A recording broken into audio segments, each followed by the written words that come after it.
Assalamualaikum warahmatullahi wabarakatuh. Alhamdulillahirrahmanirrahim.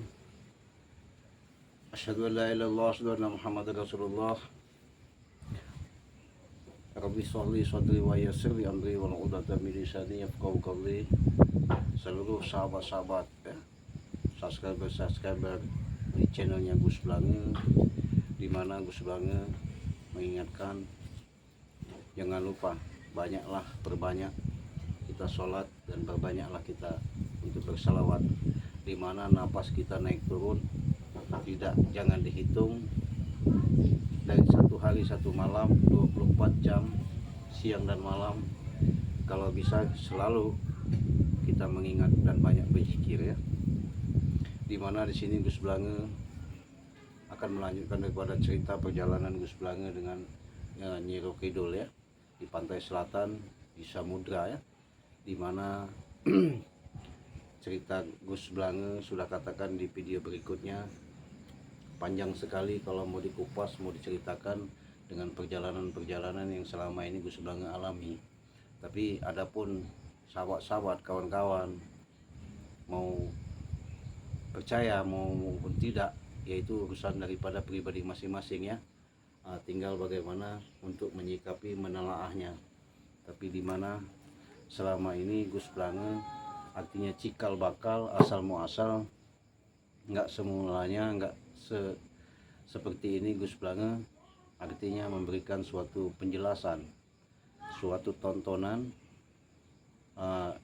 di mana Gus Blange rasakan selama ini bukan semata-mata rekayasa atau cerita dongeng saja, tapi Gus Blange pernah pun yang Gus Blange alami, itulah Gus Blange rasakan, yang Gus Blange bisa ceritakan.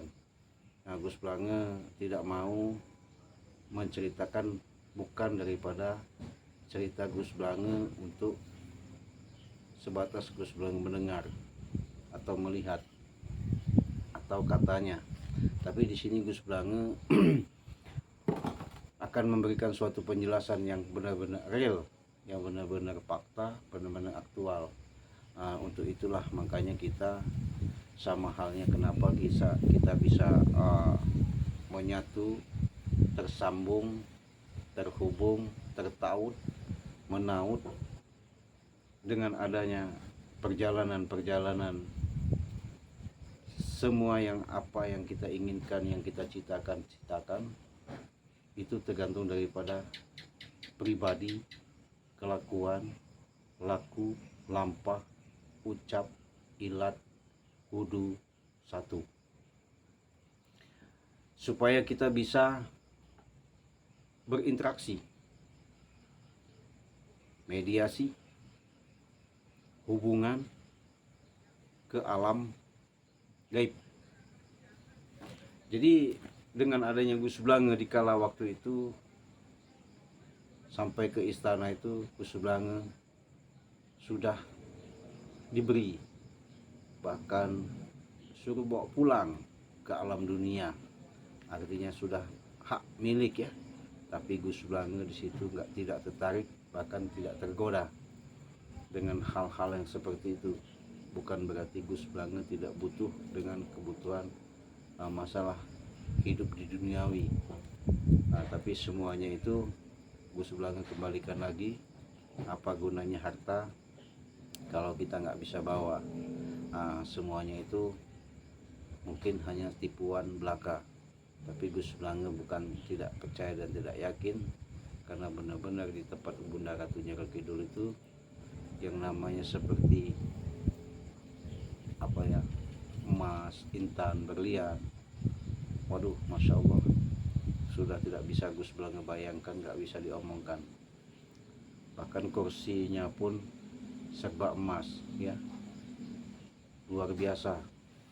Jadi di mana bahkan Gus Blange sampai nangis terharu di kala waktu Gus Blange di dalam ruangan khusus Bunda Ratu Nyi Roh Kidul itu, teringat semua dengan apa yang Gus Blange lakukan selama hidup.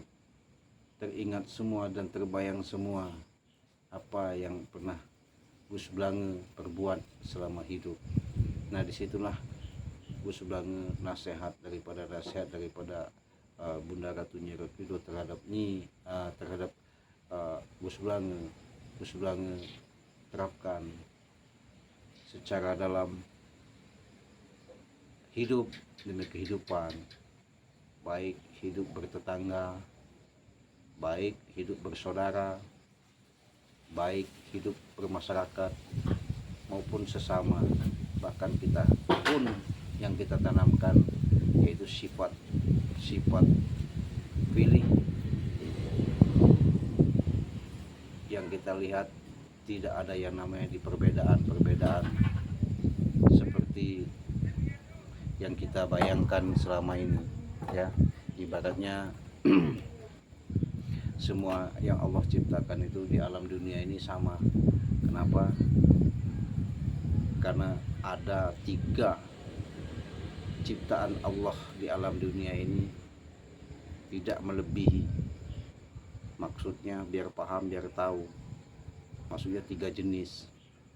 1 manusia, kedua tumbuh-tumbuhan atau pohon-pohonan termasuk rumput segala itu, ketiga itu binatang darat maupun laut. Itu aja, kecil dan besar itu penghuni daripada alam semesta ini. Nah itu masing-masing kita bisa mengimbangi, menyelami, memahami daripada makna-makna yang ada di sekeliling kita, terutama tetangga, bersaudara. Semakin banyak kita bersaudara, semakin banyak kita berbuat baik kepada orang, insya Allah dengan lambat laun, tanpa dirasa, tanpa disengaja, itu akan jadi suatu kenyataan bagi kita, akan mewujud dan terwujud demi untuk mencapai apa yang kita cita-citakan. Jangan sampai apa yang kita inginkan dengan sendirinya